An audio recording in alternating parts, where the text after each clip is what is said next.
నమస్తే, సుమన్ టీవీకి స్వాగతం. చాణక్య కథల్లో భాగంగా ఇంకొక కథ చెప్తాం. మహాభారత కథ అందరికీ తెలిసిందే కదా. అయితే ఈ మహాభారతంలో దుర్యోధనుడు తన మేనమామైన శకునిని, అంటే చాలామంది మేనమామలు ఉన్నారు, తాతని మేనమామల్ని కూడా చాలా అవమానించి వాళ్ళందరి మరణానికి కారణమయ్యాడు. అయితే ఈ మరణానికి వాళ్ళకి ఏర్పరిచిన మార్గంలో చిట్టచివరగా మరణించకుండా మిగిలిన శకునిని, అయ్యో ఒక మేనమామ మిగిలాడని అతన్ని తెచ్చి తన దగ్గర పెట్టుకున్నాడు. ఈ దగ్గర పెట్టుకున్న తర్వాత శకుని చాలా విశ్వాసపాత్రంగా ఉన్నట్టుగానే దుర్యోధనుడిని నమ్మించాడు. కానీ ఎందుకంటే అతను ఇంకొక మార్గం లేదు, అతనికి తోడెవరు లేరు, అన్నదమ్ములు ఎవరు లేరు, తండ్రి లేడు, రాజ్యం లేదు. రాజ్యాన్ని కూడా కురు వంశ రాజుల తాలూకు రాజ్యంలో కలిపేశారు, గాంధార రాజ్యాన్ని కూడా కలిపేశారు. అక్కడ ఎవరూ లేకపోవడంతో ఆయన చాలా నమ్మకంగా దుర్యోధనుడితో పాటే ఉండిపోయాడు. దుర్యోధనుడిని అతను నమ్మించాడు. నమ్మించి ఏం చేశాడంటే దుర్యోధనుడిని అతనికంటే పరాక్రమశాలులు, బలవంతులు, పూర్తిగా దైవబలం కలిగినటువంటి పాండవుల మీదకి యుద్ధానికి పురికొల్పాడు. ప్రతిసారి ఇతను చిన్న అవమానపడితే కాస్త అవమానాన్ని కూడా పెద్దది చేసేవాడు.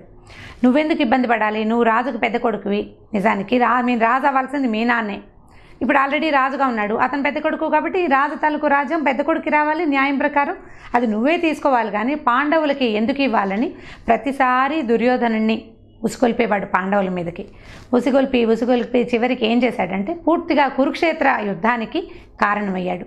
అతను దొంగతనంగా, అంటే ఒక మాయాద్యూతంలో వాళ్ళని ఓడించడానికి కూడా అతనే కారణమయ్యాడు. అతనికి పాండవుల మీద ఏ కక్ష లేదు, పాండవుల సంగతి అతనికి పూర్తిగా తెలిసి కూడా అతను ఏం చేశాడంటే వీళ్ళకి దైవబలం ఉంది, వీళ్ళతో పాటు కృష్ణుడు ఉన్నాడు, దుర్యోధనుడిని గనక అతని మీదకి వాళ్ళ మీదకి యుద్ధానికి పంపిస్తే మరుక్షణం దుర్యోధనుడు మరణిస్తాడని తెలిసి కూడా తన పగ తీర్చుకునేందుకు మృదువైన మాటలతో దుర్యోధనుడిని లోబర్చుకుని ఈ పాండవుల వైపుకి అతన్ని ఉసుకొల్పాడు.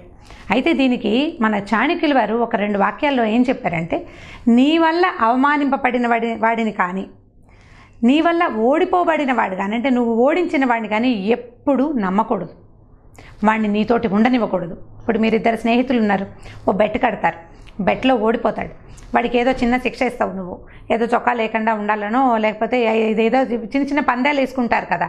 ఈ పందెంలో ఓడిపోయిన వాడికి గనక అవమానపడ్డా వాడు ఇంకా అది మర్చిపోడు, వాడు నీ ఫ్రెండ్ అయినా సరే ఏదో ఒకరోజు అవమానానికి తగిన ప్రతిక్రియ చేస్తాడు. ఎప్పుడో నీ లూప్ హోల్ దొరుకుతుంది, ఆ రోజు నీ అంతు చూస్తాడు, వాడు అవకాశం కోసం చూస్తూ ఉంటాడు. అందుకని మన వల్ల అవమానపడిన లేదా మనం ఓడించిన వాడితోటి ఎప్పుడూ స్నేహం చేయకూడదు, ఊరికే నవ్వు మాటలతోటి ఉండాలి తప్ప వాడిని నమ్మి పక్కన పెట్టుకోకూడదు.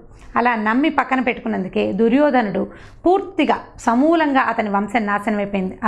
అతనితో పాటు 99 మంది అన్నదమ్ములు, అంటే వాళ్ళు 100 మంది అన్నదమ్ములు, వాళ్ళకు ఒక చెల్లెలు ఉంది, చెల్లెలు భర్త అందరూ సర్వనాశనం అయిపోయారు.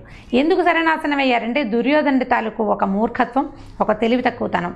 మా మేనమామే కదా, నేను అవమానిస్తే మాత్రం ఏమవుతుంది, అతను నాతోటి ఉన్నాడు, నాతో ప్రేమగా ఉన్నాడని మామని నమ్మాడు. కానీ శకుని రాచపుటక, దానివల్ల తనకు వచ్చిన అవమానాన్ని, తను పడిన బాధని, తన తండ్రి అన్నదమ్ముల మరణాన్ని అతను మర్చిపోలేదు.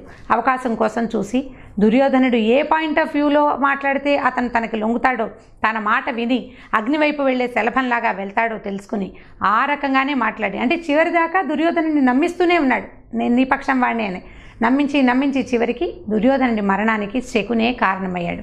ఒకవేళ కనుక శకుని ఎగసన తోయకుండా ఉండుంటే దుర్యోధనుడిని కృష్ణుడో విదురుడో ఎవరో ఒకళ్ళు ఒప్పించి, మీ అన్నదమ్ములు కదా, ఒక 5 ఊళ్ళు ఇవ్వండి అని ఒప్పించి ఉండేవాళ్ళు. కానీ అతను ఒప్పుకునే క్షణంలో ఈ శకుని ఒప్పుకొని ఇచ్చేవాడు కాదు, ఎందుకంటే అతను పగ తీర్చుకునే ఉద్దేశంలో ఉన్నాడు. దుర్యోధనుడి తాలూకు తెలివి తక్కువతనంతో తన మీద పగ ఉందని తెలుసుకోకుండానే నమ్మి చెడిపోయాడు. కాబట్టి మన వల్ల ఓడిపోయిన వాడిని, మన వల్ల అవమానింపబడ్డవాడిని ఎప్పుడూ మన స్నేహితుడిగా మనతోటి ఉండనివ్వకూడదు.